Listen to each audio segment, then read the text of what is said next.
इसीलिए इस कंसल्टेशन के बाद में और साथ ही साथ जो जॉइंट कंसल्टेटिव मैकेनिज्म है सेंट्रल गवर्नमेंट के एम्प्लॉयज का, JCM, उसके साथ मल्टीपल मीटिंग्स, फिर दुनिया के कई देशों में किस तरह की स्कीम्स हैं, किस तरह के सिस्टम्स हैं, वो भी देखा। फिर भारत की जो अर्थव्यवस्था है और केंद्र सरकार का बजट है, उसको समझने के लिए रिजर्व बैंक ऑफ इंडिया के साथ, वर्ल्ड बैंक के साथ, सबके साथ कंसल्टेशंस हुए और इस कंसल्टेशन के बाद में एक यूनिफाइड पेंशन स्कीम का रिकमेंडेशन इस कमेटी ने किया। और आज प्रधानमंत्री श्री नरेंद्र मोदी जी की अध्यक्षता में यूनियन कैबिनेट ने यूनिफाइड पेंशन स्कीम को अप्रूव किया है, इसको अनुमोदित किया है और ये स्कीम अभी आने वाले समय में लागू होगी। इस स्कीम के 5 पिलर्स हैं। सबसे इंपॉर्टेंट विषय था कर्मचारियों की तरफ से कि हमें अश्योर्ड अमाउंट एक चाहिए, जो बहुत लॉजिकल और वाजिब रिक्वायरमेंट था। तो इस डिमांड पे एक मेथोडिकल वे में काम करके और एक्चुअरियल साइंसेस, जो लोग आगे का भविष्य का रिक्वायरमेंट वगैरह कंप्यूट करने का एक तरीका होता है जिसको एक्चुअरियल साइंस बोलते हैं, उनके साथ मिलके कई तरह के फाइनेंशियल मॉडल्स को प्रोजेक्ट करके और सबके साथ मिलके एक सिस्टमेटिक तरीके से 50% अश्योर्ड पेंशन, ये इस यूपीएस का सबसे पहला पिलर है। इसकी डिटेलिंग देखनी चाहिए हमें। जो ये अमाउंट मिलेगा वो रिटायरमेंट से पहले के 12 महीनों की एवरेज बेसिक पे का 50% होगा। मैं रिपीट कर रहा हूं, अश्योर्ड पेंशन का जो अमाउंट है that will be the average of basic पे ऑफ 12 मंथ्स बिफोर सुपर एनुएशन, उसका 50% होगा। और इस फुल पेंशन के लिए जो क्वालिफाइंग एज रहे, क्वालिफाइंग सर्विस रहेगी, वो रहेगी 25 इयर्स।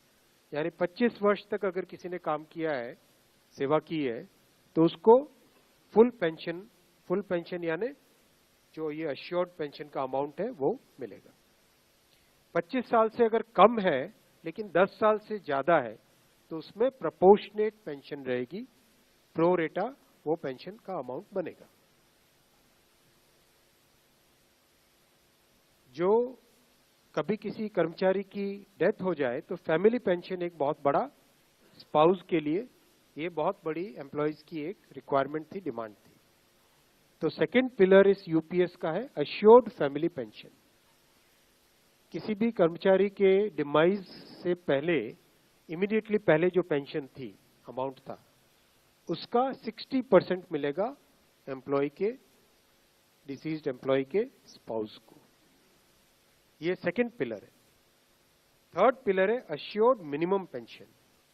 कई बार देखा कि सर्विस कम होती है और कंट्रीब्यूशन जितना हुआ है उससे एक सफिशिएंट अमाउंट नहीं मिल पाता था, और ये अपने आप में एक बड़ा विषय था केंद्र सरकार के कर्मचारियों का और एनपीएस में जुड़े सभी कर्मचारियों का।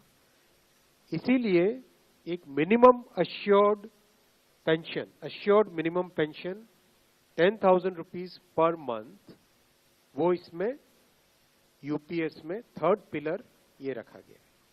इसके साथ आगे वाले पॉइंट को जोड़ के करेंगे तो अगर डीएनएस रिलीफ यानी महंगाई से रिलेटेड रिलीफ जो मिलेगी तो वो आज की तारीख में होते होते करीब करीब 15,000 रुपए पर मंथ हो जाती है, which is a substantial relief part of this entire pension system. Fourth pillar है इन्फ्लेशन के साथ इंडेक्सेशन। जैसे केंद्र सरकार के एम्प्लॉयज के लिए सैलरी में डीएनएस अलाउंस होता है, उसी पैटर्न पे जो इंडेक्स है, सेम इंडेक्स को यूज करके all India consumer price index for industrial workers, इसको यूज करके assured pension, assured family pension और अश्योर्ड मिनिमम पेंशन, इन तीनों के तीनों जो आपने पिछले पेज पे तीनों पिलर्स देखे, assured pension, assured family pension और अश्योर्ड मिनिमम पेंशन, इन तीनों के ऊपर इन्फ्लेशन इंडेक्सेशन डीएनएस रिलीफ के बेसिस पे मिलेगा, डीआर, डीए की जगह डीआर, डीएनएस रिलीफ। पांचवा पिलर है इस स्कीम का lump sum payment at superannuation in addition to gratuity. ये एक तरीके से बहुत ही इंपॉर्टेंट और बहुत ही बड़ी एक रिलीफ मिलेगी। जब सुपर एन्युएशन होता है तो उसके बाद में इंसान अपनी लाइफ को प्लानिंग जिस तरह से करना चाहिए तब कई बड़े खर्चे आते हैं, इसलिए ये लंप सम एक अमाउंट तय किया गया। यह है कि हर 6 महीने की सर्विस के लिए मंथली इमोल्यूमेंट्स विच मीन्स पे एंड डीए कंबाइंड, उसका 10% अमाउंट। तो ये एक अपने आप में सब्सटैंशियल एक अमाउंट रह जाएगा। जैसे मान लीजिए किसी का 30 इयर्स की सेवा है तो उसमें करीब करीब 6 महीने की सैलरी, सोमनाथन साहब दैट्स करेक्ट ना, करीब करीब 6, तो उसको 6 महीने की इमोल्यूमेंट्स जो उसकी रहेगी पे प्लस डीए मिला के वो एक लमसम अमाउंट की तरह मिलेगा। ये 5 पिलर्स को लेके आज यूनिफाइड पेंशन स्कीम अप्रूव हुई है। ये स्कीम केंद्र सरकार के करीब 23 लाख कर्मचारी, करीब 23 लाख एम्प्लॉयज हैं, उनको इसका बेनिफिट मिलेगा। ऑप्शन रहेगा, कोई अगर एनपीएस में रहना चाहे तो एनपीएस में रह सकता है, यूपीएस में ऑप्ट करना चाहे which is naturally a very attractive scheme तो उसमें ऑप्ट कर सकता है। प्लस राज्य सरकारें अगर इसी फ्रेमवर्क को, इसी आर्किटेक्चर को यूज करना चाहे तो राज्य सरकारें भी इस आर्किटेक्चर को यूज कर सकती है। अगर राज्य सरकार के कर्मचारी भी इसमें शामिल होते हैं तो करीब 90 लाख के आसपास टोटल कर्मचारी इसका बेनिफिट मिलेगा। सबसे इंपॉर्टेंट जो आज के इस फैसले का बहुत ही महत्वपूर्ण पार्ट है वो है कि कर्मचारियों पर इस स्कीम का भार नहीं पड़ेगा।